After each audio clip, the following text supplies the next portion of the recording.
bandam mi salminima e kala to gonɗa taw ko calminali giggole jungo en ɗam mboɗo yettuma kadi e darde ma e ɗaguma kane hakkillantagal maɗa e sikkiɗa e nder gurdam maɗa e kala to mbawɗa wonde e kala no mbawɗa wonirde mboɗo ñagonoma Allah jaam hono jaam mo ñagontomi hoorama e kala saaha mboɗo wiya en yo Allah hokku men añɓe ha kewa e nder oɗo aduna kono wata Allah hokku añɓe ɓe sagode muɗum ene meɗen yen gandude hakkille innama aadi hokka hakkille mum ko yo hutoro hakkille muɗum kono wona yo dunno hakkille makko saabu hakkille ko ma ayne hakkille ɗeɓata waade kono tiggu walla mbiyenno dero ñeewowo mo ganduɗa hoore maɗa haaroduru mum e heegue muɗum cellal muɗum e ñaw muɗum foof woni koye bojji muɗum kono ngal gandal ngal jomiraɗo loowi e yumma muɗum ina heptina e kala wondu ko ndo ɗo tiggu o wawi wayde walla ndu dero o wawi wayde ko ɗum saabi haalaɓe ko nafata e pulaar wi ko hoolare ɓuuri fawru kañum so tawi hoolare eggi wawata hottude e nder gurdam innama aade ko ɗum waɗi noon so tawi en ƴeewi hannde bandiraɓe meɗen worɓe e bandiraɓe meɗen rewɓe ko wiyete ko hoolare koko eggi hakkude meɗen ha laaɓi ha wi cer ko ɗum saabi bandiraɓe tedduɓe hannde rewɓe ɓe ngala e worɓe ɓe ko wiyete ko hoolare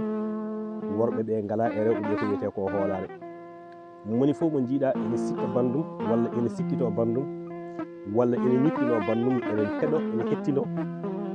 walla ene sakka feere beele wonde ha nana walla ha yiya e bandum wonde ko fewani eto jawri ɗum walla eto haaldi ɗum e baydeji ɗi kala ko ɗum waɗi so tawi hoolare ala e hakkude yimɓe ɗiɗo gilli maɓɓe moƴƴata saabu sa nani wiyama ko wiyete ko yidde wondi koye hoolare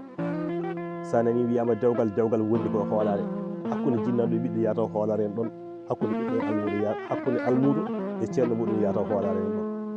wadde firti ko kala gondigal kala ne yimɓe gondi so e pelliti nangodirde walla e pelliti yiɗodirde walla e pelliti wondude yataw hoolare ene hakkude mabɓe so hoolare ala hakkude mabɓe hay nafoore wotere wawa wonde hakkude mabɓe saabu mawɗo goto joɗi wiide o wi ko wiyete ko lamɗam dilli koko wiyete ko nafoore sa yiiɗi neɗɗo kala no nafirɗamo ma yidde nde ɓeydo hakkude moɗon kala nafoore nde ɓeydori ko noon yidde nde ɓeydorto kala nafoore nde ustori ko noon kadi gilli ɗi ustorto daka aɗa fama ɗo yidde way kono ko wiyete ko volume walla ko mbiyen ko gamme walla mbiyen ala ene jaɓa ɓeydade ngabbude dow ene jaɓa kadi ustade walla tello kadi ko wiyete ko less ko ɗum waɗi yimɓe haqqilanteɓe ndi ƴiwi ƴiw ndi ngoɗo rendo